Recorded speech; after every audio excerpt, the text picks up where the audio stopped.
Hello बच्चों, let's read the following question. A gas consisting of rigid diatomic molecules is expanded adiabatically. हमें क्या given है कि gas है जिसके rigid diatomic molecules हैं उसको adiabatically expand किया गया है.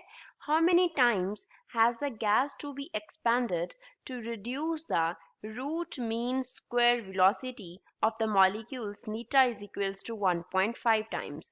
हम क्या चाहते हैं, रूट मीन स्क्वायर वेलोसिटी को 1.5 टाइम्स हम रिड्यूस करना चाहते हैं. तो हमें बताना है कि गैस जो है उसको हमें कितना एक्सपैंड करना पड़ेगा, कितने टाइम्स उसे एक्सपैंड करना पड़ेगा.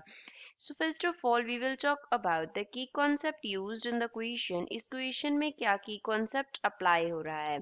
तो यहाँ पे बात हो रही है रूट मीन स्क्वायर वेलोसिटी की.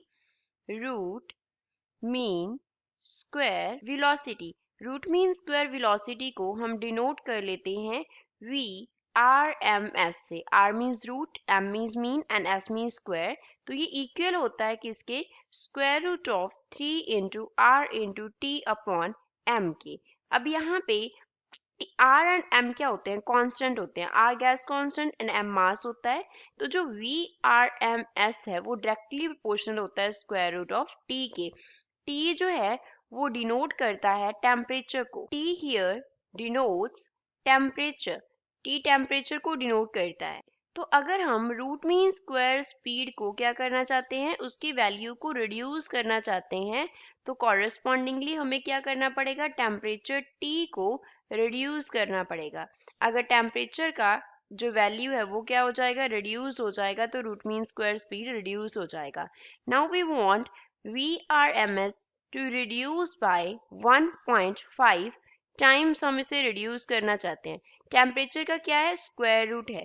तो टेम्परेचर को कितना रिड्यूस करना पड़ेगा, T को 1.5 इंटू 1.5 हो जाएगा. यहाँ पे 1.5 into 1.5 which means temperature T को 2.25 टाइम्स क्या करना पड़ेगा, रिड्यूस करना पड़ेगा. इतने टाइम्स हमें टेम्परेचर को रिड्यूस करना पड़ेगा. अब क्वेश्चन को सॉल्व करते हैं. क्वेश्चन में कंडीशन दिया गया है कि उसको अडियाबैटिकली एक्सपैंड किया. क्या कंडीशन दिया गया है हमें, जो एक्सपेंशन है वो अडियाबैटिक है. Expansion is अडियाबैटिक. अडियाबैटिक का मीन्स होता है जो चेंज इन हीट है वो क्या है, जीरो. हीट में कोई भी चेंज अकर नहीं करेगा.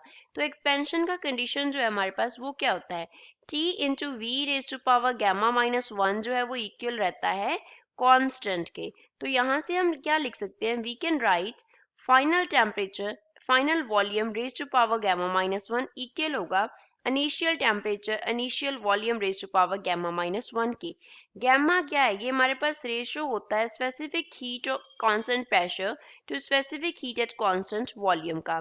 तो यहाँ से हमें फाइंड आउट क्या करना है, फाइनल वॉल्यूम का कितना वैल्यू है as compare to the initial volume. तो हम क्या करेंगे, V2 अपॉन V1 को एक तरफ कर लेंगे, raise to power gamma minus 1 combined लिख सकते हैं. राइट हैंड साइड पे क्या आ गया, T1 अपॉन T2 आ गया.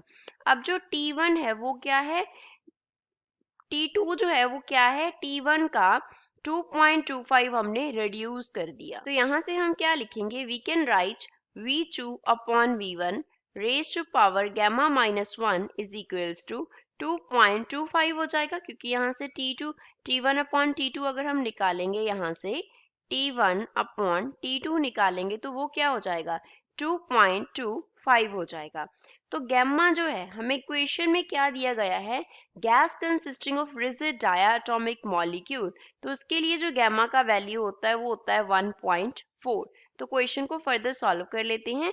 We can write V2 upon V1 is equals to 2.25. अब इसका पावर जो है गैमा अपॉन 1 वो दूसरी तरफ जाके इन्वर्ट हो जाएगा, 1 अपॉन गैमा माइनस 1 हो जाएगा.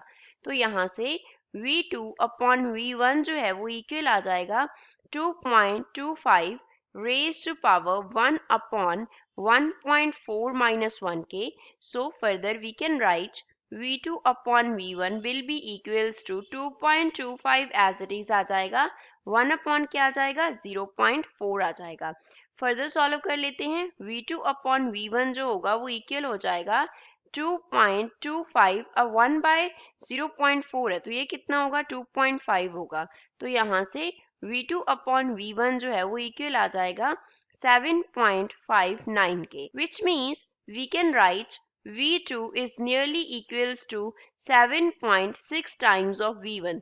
तो हमें क्या करना होगा, वॉल्यूम को 7.6 टाइम्स इंक्रीज कर देना होगा, तो उससे जो हमारी रूट मीन स्क्वायर स्पीड है मॉलिक्यूल्स का वो 1.5 टाइम्स डिक्रीज कर जाएगा। So this is final answer for the given question. I hope you understood it well. Thanks.